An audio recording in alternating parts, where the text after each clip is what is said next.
जैसे ही राजा बलि के यज्ञ क्षेत्र में जाने लगे और उनको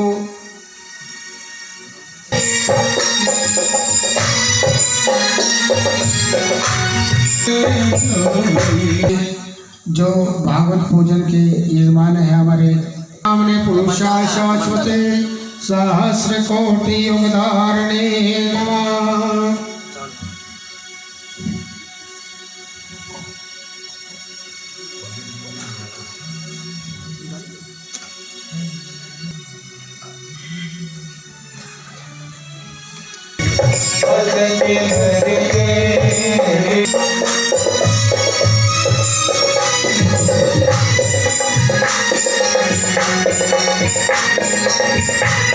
उठी है धरती सारी दोने उठी सारी दोना गगन है सारा काया तेरे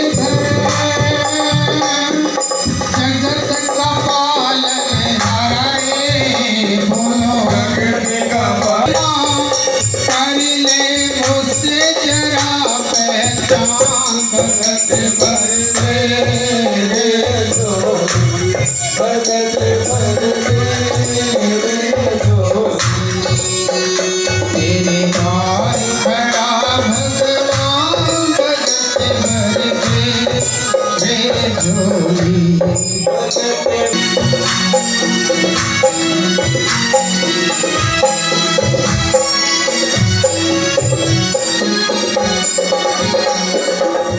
आज लूटा दे सर्वस्व अपना मान कहना मेरा जन्म जन्म का फेरा रे बोलो जन्म का फेरा बोलो जन्म का फेरा तू छोड़ सकल अभिमान हमारे कर ले रे तू अपना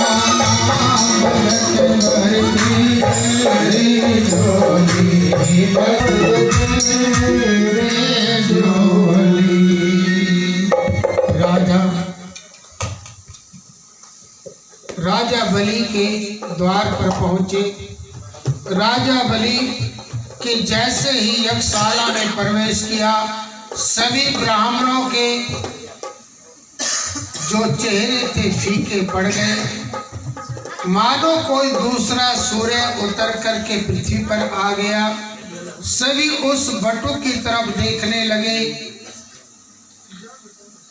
राजा बलि आया, कहने लगा कि क्या चाहिए? मुझे जो चाहिए वह मुझे दोगे? क्यों नहीं दूंगा, लेकिन मांगो तुम्हें क्या चाहिए। लेकिन भगवान कुछ बोल नहीं रहे।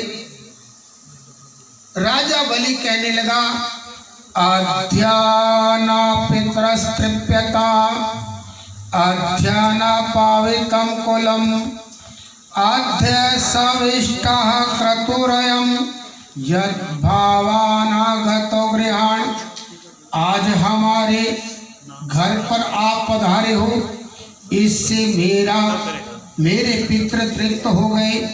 आज मेरा वंश पवित्र हो गया और यह मेरा यज्ञ सफल हो गया। लेकिन आप छोटे से हो, आपको मांगना नहीं आता। मैं आपको क्या क्या दे सकता हूँ, ध्यान से सुनो। गाम कांचनम गुणवद दाम अमृष्टम तथा अनपायम वा विप्रकन्यायाम ग्रामान समृद्धास्तुर्गान गजान व रथास्तथारहत्मतम संप्रत्यक्ष। कि मैं तुम्हें गांव दे सकता हूँ, दूध देने वाली गौ दे सकता हूँ और अन्न धन से परिपूर्ण मकान दे सकता हूँ। फिर आप कहोगे मकान का मैं क्या करूँगा, मैं तो अकेला हूँ। जैसे आप छोटे से हो, ऐसी छोटी सी बोनी विप्र कन्या को देख करके तुम्हारा विवाह भी करवा सकता हूँ। जो भी मांगना चाहो मांगो। अभी तक कुछ बोले नहीं थे। भगवान कहने लगे कि धन्य है राजा बलि तो, तेरे अंदर तेरे परदादा हिरण्यकश्यप जैसा बल है और तेरे दादा प्रहलाद जैसा निर्मल यश है और तेरे पिता विरोचन जैसे ब्राह्मणों में भक्ति थी वैसी भक्ति है। तीनों तेरे अंदर गुण है। राजा बलि कहने लगा कि है तो आप छोटे से, मेरे दादा परदादा को कैसे जानते हो? तो वामन भगवान कहने लगे कि जिस तरह सूर्य को सभी जानते हैं, चंद्रमा को सभी जानते हैं, इसी तरह तेरे पिता दादा परदादा की कीर्ति तीनों लोकों में फैली हुई है, इसलिए मैं जानता हूँ। राजा धन्य धन्य हो गया, कहने लगा कि आप अगर मेरे प्राण भी मांगो मैं तुम्हें देने के लिए तैयार हूँ। नहीं, मुझे तो एक चीज चाहिए। क्या? तस्माद् तव तो महिमीषत् वृणे हम वर द्रवस्वात् पदानि त्रीणि तेदेन्द्रिया समीतानि पदामम। मुझे 3 कदम पृथ्वी चाहिए और वो भी मैं अपने पांव से मापूंगा, तुम्हारे पांव से नहीं। राजा बलि ने मस्तक पर हाथ मारा। अरे जैसे छोटे हो ऐसी बुद्धि भी छोटी है। अगर 3 की ही गिनती में मांगना था 3 गांव मांग लेते, 3 राज्य मांग लेते, 300 बीघा जमीन मांग लेते। ये क्या मांग? नहीं राजा, अगर देना है तो ठीक, नहीं तो मना कर दे। नहीं, मैं दूंगा। अपने गुरु शुक्राचार्य को बुलाया। शुक्राचार्य जी कहने लगे इसको मना कर दे। क्यों? शुक उवाच ईसा विरोचने साक्षात भगवान विष्णुरभ्य कश्यपादिति जातो देवानाम कार्य साधकम। ये अदिति और कश्यप के तेज से प्रकट हुए हैं, साक्षात भगवान है, इसको मना कर दे। गुरुजी, आप कह रहे हो साक्षात भगवान है, इनको मना कैसे कर सकता हूँ? अगर मैं इनको मना करूँगा तो इसी समय मेरे साथ युद्ध भी कर सकते हैं, मुझको जान से भी मार सकते हैं। अगर ये लेने के लिए आए तो किसी भी तरीके से ले सकते हैं, लेकिन मैं इनको मना नहीं करूँगा। आप संकल्प कराओ। गुरुजी ने मना कर दिया, मैं नहीं कराता। भगवान कहने लगे मैं ब्राह्मण पुत्र हूँ, मैं करा दूंगा।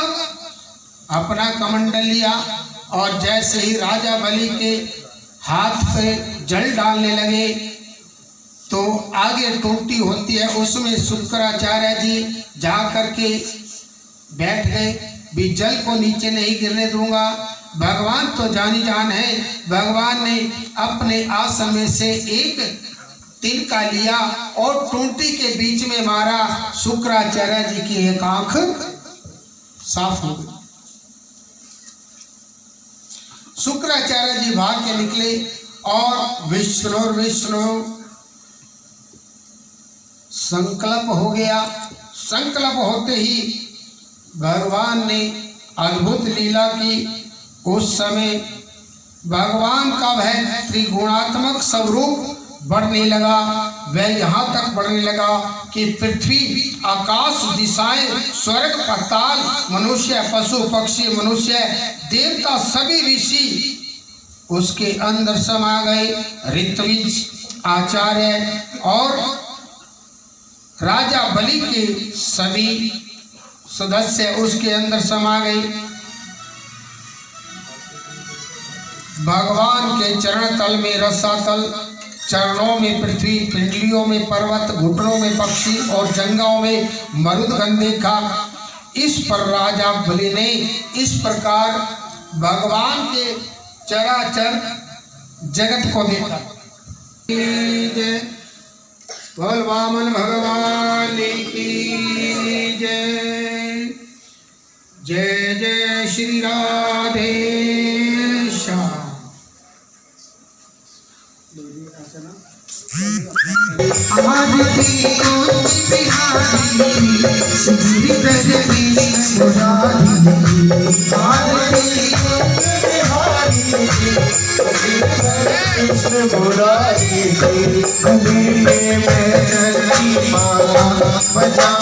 मुरली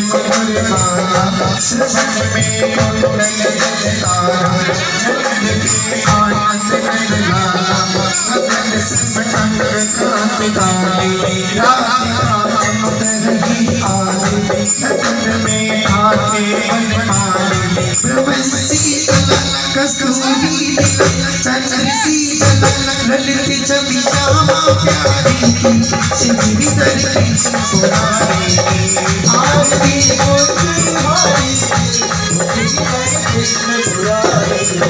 आरती कुंज बिहारी श्रीधर कृष्ण मुरारी आरती